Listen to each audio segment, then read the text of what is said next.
Hello everyone, welcome to my channel. I hope you all are doing very good. তোমরা যদি আমার wedding ব্লগের আগের সিরিজগুলো দেখে থাকো তাহলে বুঝতেই পারবে যে বিয়ে, আইবুড়ো-ভাত, বধূবরণ সবই প্রায় হয়ে গেছিল। এটা ছিল লাস্ট দিন, মানে বৌভাত। বৌভাতের দিন সকাল সকাল আমরা দাদাদের বাড়িতে পৌঁছে গেছিলাম, আর এই রেড কালারের কুর্তিটা আমি সেদিন সকালবেলা পরেছিলাম। ইনিশিয়ালি এটাই কথা ছিল যে বৌভাতের দুপুরের ভাত কাপড়ের রিচুয়ালসটা বিয়ে বাড়িতেই হবে, কারণ খাবার দাবারগুলো দুপুরের সবার ওখানেই অ্যারেঞ্জ করা হয়েছিল। কিন্তু এখানেই হয়েছিল একটা প্রবলেম। বাইরে প্রচণ্ড ঠান্ডার সাথে পড়ছিল বৃষ্টি। যদিও আমাদের দুটো গাড়ি ছিল, কিন্তু তাতেও বৃষ্টির মধ্যে যেতে যেতে অনেকটাই লেট হতো। তাই সবাই বলল যে বাড়িতেই ভাত কাপড়ের অনুষ্ঠানটা করে নেওয়া হোক, আর ওখানে গিয়ে যদি কিছু ফটো আর আরও রিচুয়ালস থাকে সেই বাকিগুলো দেখা যাবে।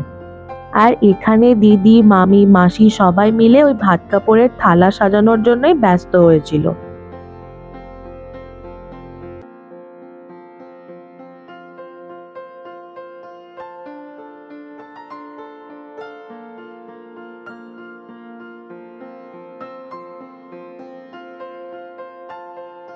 আর এখানে ফটোগ্রাফারদের কিছু ভিডিওস অ্যান্ড ফটোশট নেওয়া চলছিল। আমাদের এখানে বেশি কিছু কাজ ছিল না, তাই আমি ভিডিও করছিলাম আর টুকটাক যা কাজ বলছিল সেগুলোই করছিলাম। তোমরা যদি বিয়ের আগের ব্লগগুলো দেখে থাকো তাহলে বুঝতেই পারবে যে দাদার যে মা, মানে আমার মেজ মামিমা, তার অসুবিধা থাকায় আমার মামিমা, মানে নীল শাড়ি পরা যাকে দেখছো, সেই কিন্তু সব কাজ করেছিল। তোমরা যদি আমার চ্যানেলে নতুন হয়ে থাকো তাহলে আমার চ্যানেলটা সাবস্ক্রাইব করতে একদম ভুলো না, আর যদি অলরেডি সাবস্ক্রাইব করে দিয়েছো তাহলে অনেক থ্যাংক ইউ। অলসো তোমরা যদি এই ভিডিওটা আমার ফেসবুক পেজ থেকে দেখে থাকো তাহলে আমার পেজটা ফলো করতে একদম ভুলো না।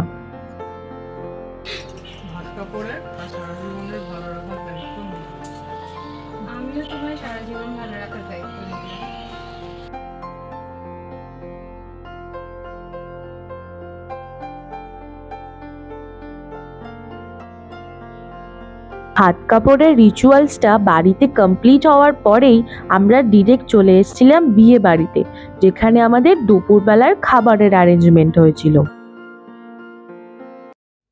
আর 12টা ব্রাহ্মণকে ভাত দেওয়ার যে রিচুয়ালসটা হয় এখানে বৌদি সেটাই কমপ্লিট করছিল। তোমরা যদি এখনো ওয়েডিং ব্লগের বাকি পার্টসগুলো না দেখে থাকো তাহলে আমি ওপরে কিন্তু আই বাটন দিয়ে দেবো, অবশ্যই চেক করতে পারো।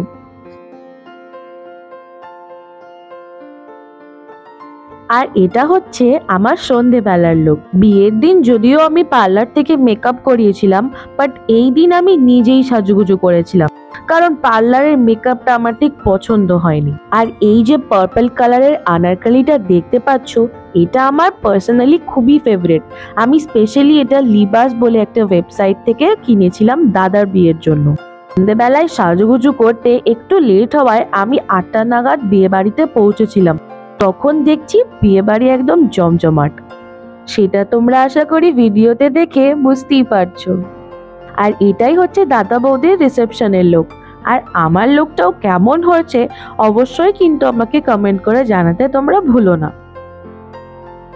আর এখানে মামিমা, দিদি সবাই কিন্তু ফুল একদম সাজুগুজু করে রেডি।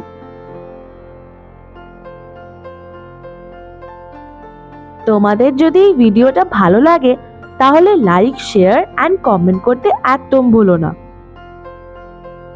বিয়ে বাড়ির এন্ট্রি গেটে কিছুটা এরকম সিনারিও ছিল।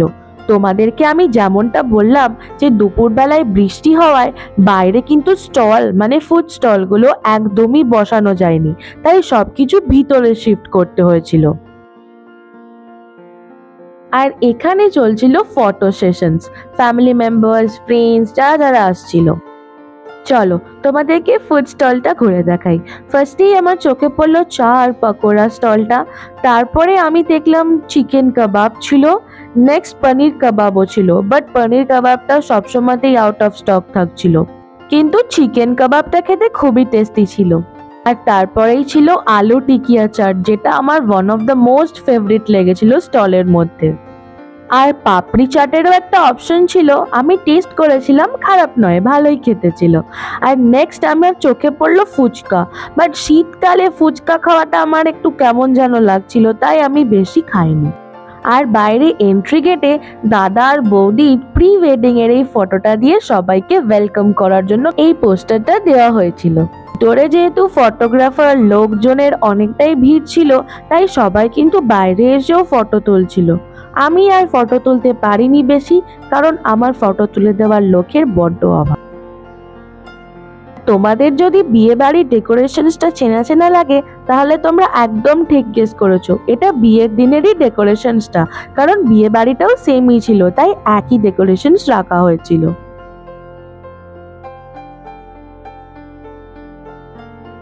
আর এই যে আমাদের বিউটিফুল ব্রাইড, রিসেপশনের লোকটা কিন্তু বৌদিকে জাস্ট ওয়াও লাগছিল।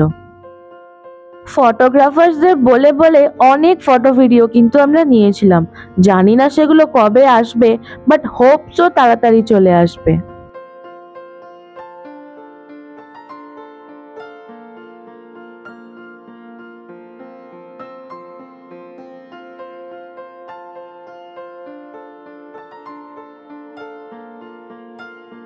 আর মামা আর মাসিদের ফটো ভিডিও না করে দিলে আমার তো বাবা রেহাই নেই। বিয়ে বাড়ি থেকে আস্তে আস্তে লোকজনের ভিড়টা একটু কমায় আমি একা একা বসে বসে ফটো ভিডিও তুলছিলাম। আর সবার লাস্টে দাদার বৌদি খেতে বসেছিল, আমাদের যদিও খাওয়া হয়ে গেছিল, তাও আমরা একটু এসেছিলাম ঘুরতে। বিয়ে বাড়িতে সবকিছু শেষ হতে হতে অনেকটাই রাত হয়ে গেছিল, প্রায় 1টা থেকে 1:30, তাই এই ফাঁকা বিয়ে বাড়ির একটা ভিডিও করছিলাম। আর এটা হলো বাড়িতে, বাড়ি এসে যে সুতো খোলার একটা রিচুয়ালস থাকে, সেইটাই কমপ্লিট করছিল ওরা। আজকের ভিডিওটা আমি এখানেই শেষ করছি। তোমাদের কেমন লাগলো আমাকে কমেন্টে জানাতে কিন্তু একদম ভুলবে না। অ্যান্ড অবশ্যই ওয়েডিং ব্লগের সিরিজটাও কিন্তু এখানেই শেষ হচ্ছে। আমি তোমাদের সাথে আবার নতুন একটা ভিডিও নিয়ে খুব তাড়াতাড়ি চলে আসবো। Till then, like, share, comment and subscribe to my channel. Tata, bye bye.